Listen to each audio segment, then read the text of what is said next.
la semaine, une autre clé de jambe, évidemment. Écoutez, je vais vous montrer une entrée quand même simple. Ben là, je n'ai pas vraiment fait une entrée, mais je vais vous montrer comment attaquer la clé de jambe extérieure en utilisant des débalancements. Donc, ce que je répète souvent, c'est que la hanche de mon partenaire doit être au sol pour que je puisse finir ma clé de jambe. Okay? S'il est debout puis j'attaque le talon, j'ai rien qui l'empêche de bouger sa hanche puis ses jambes, je ne pourrais pas avoir le bris ou la soumission que je veux sur sa jambe.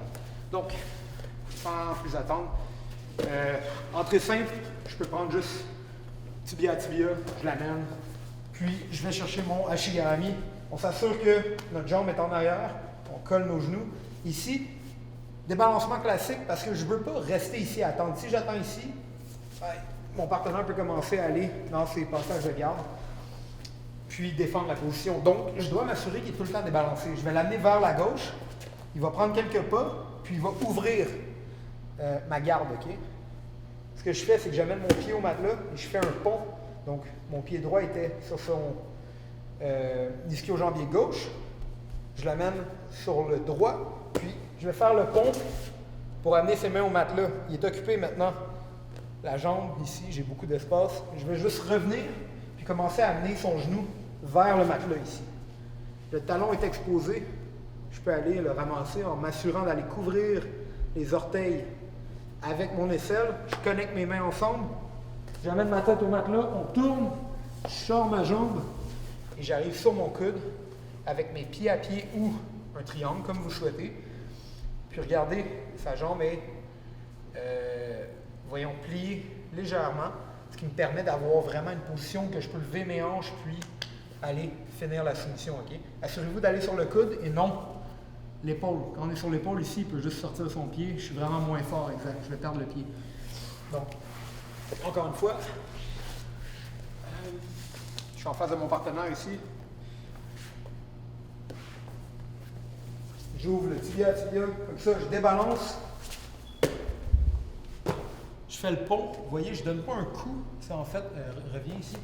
Je ne donne pas un coup, OK? Ça va juste faire mal à votre partenaire. Ce que je veux faire, c'est que j'accote mon tibia en arrière, puis je lève mes hanches pour l'envoyer. Je ramène mes jambes vers l'intérieur et j'utilise mon dos et mes genoux pour plier sa jambe.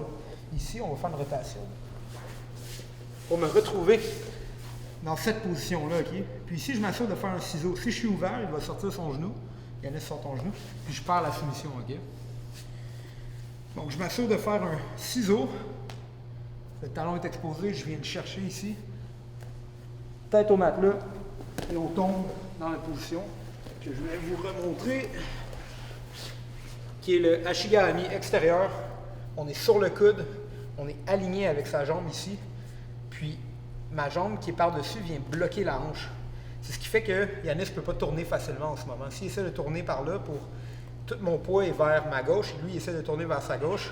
Ça fait que c'est très dur. J'écrase la hanche, je viens connecter mes mains, lève mes hanches du sol et on vient pour la soumission. Donc voilà, ce que je vous dirais ici, ce qui est important à retenir, okay, c'est quand on est en ashigarami et que notre partenaire est debout, on le débalance. Lorsqu'on peut réattaquer la jambe, exposer le talon, on fait la rotation puis on finit dans une position qui est extrêmement puissante.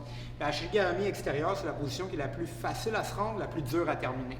Donc, je vous dirais qu'il faut beaucoup de pratique pour commencer à prendre des soumissions beaucoup dans le gymnase ou en compétition. Mais c'est une position qui est très dangereuse lorsqu'elle est bien utilisée. Sur ce, je vous dis à la prochaine. Merci de regarder les vidéos.